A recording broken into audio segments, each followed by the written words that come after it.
Climate ரொம்ப ஜில்லுன்னு இருக்கனால குழந்தைங்களுக்கு அடிக்கடி சளி பிடிக்குதா? ஹாஸ்பிட்டல் போகாமல் வீட்லேயே எப்படி சரி செய்யலான்னு பார்க்கலாம் வாங்க. அதுக்கு நான் 10 வகையான மூலிகையிலையே யூஸ் பண்ணி சட்னி ரெசிபி பண்ணியிருக்கேன். ஒரு கடாயில் எண்ணெய் ஊற்றி உளுத்தம்பருப்பு, கடலைப்பருப்பு ரெண்டும் நல்லா வணங்கினோனையும் ஒரு பிளேட்டில் மாற்றிடுங்க. அதே எண்ணெயில் 10 சின்ன வெங்காயம், 10 பல் பூண்டு இதையும் நல்லா வதக்கிக்கோங்க. அடுத்து நம்மளோட மூலிகை இலையை ஆட் பண்ணலாம். இதில் என்னென்ன இலை ஆட் பண்ணியிருக்கேன்னு சொல்கிறேன். கற்பூரவள்ளித்தலை, தூதுவளை, துளசி, வெற்றிலை, பிரண்டை பசியை தூண்டும், கால்சியமும் அதிகமாக இருக்குது. எங்கள் குழந்தைங்களுக்கு இது தாராளமாக செஞ்சு கொடுக்கலாம். அப்பக்கோவையில் சளிக்கு ரொம்ப நல்லது. ரணகளி கிட்னி ஸ்டோனுக்கு ரொம்ப நல்லது. வல்லாரை ஞாபக சக்தியை அதிகரிக்கும்.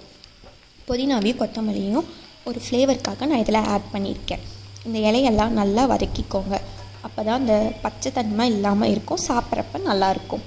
நல்லா இந்த இலையெல்லாம் சுண்டி வணங்கினதுக்கப்புறம் இதுலேயே கொஞ்சமாக ஜீரகம், 4 வரமிளகாவை சேர்த்துக்கோங்க.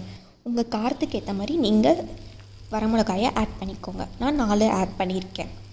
உங்களுக்கு இலையும் இன்னும் கொஞ்சம் அதிகமாக கிடச்சிதுன்னா நீங்கள் இன்னமும் போட்டுக்கலாம். எனக்கு 10 வகையான இலை தான் கிடச்சனால நான் அந்த இலையை மட்டும் ஆட் பண்ணியிருக்கேன். குழந்தைங்களுக்கு நம்ம என்ன தான் கஷாயம் பார்த்து வச்சு கொடுத்தாலும் அவங்க அதை குடிக்க மாட்டாங்க. அதே இந்த மாதிரி சட்னி ரெசிப்பியாக பண்ணி கொடுத்தீங்கன்னா சாப்பிட்ருவாங்க. இது நார்மலாக புதினா கொத்தமல்லி சட்னி மாதிரி தான் இருக்கும். மூலிகை தலை போட்ட மாதிரி ஸ்மெல்லும் வராது, நல்லாவும் இருக்கும் டேஸ்ட்டும். அப்புறம் ஒரு பெரிய தக்காளியை ஆட் பண்ணிக்கோங்க. தக்காளி வணங்க அதிலே கொஞ்சமாக உப்பு போட்டுக்கிட்டேன்.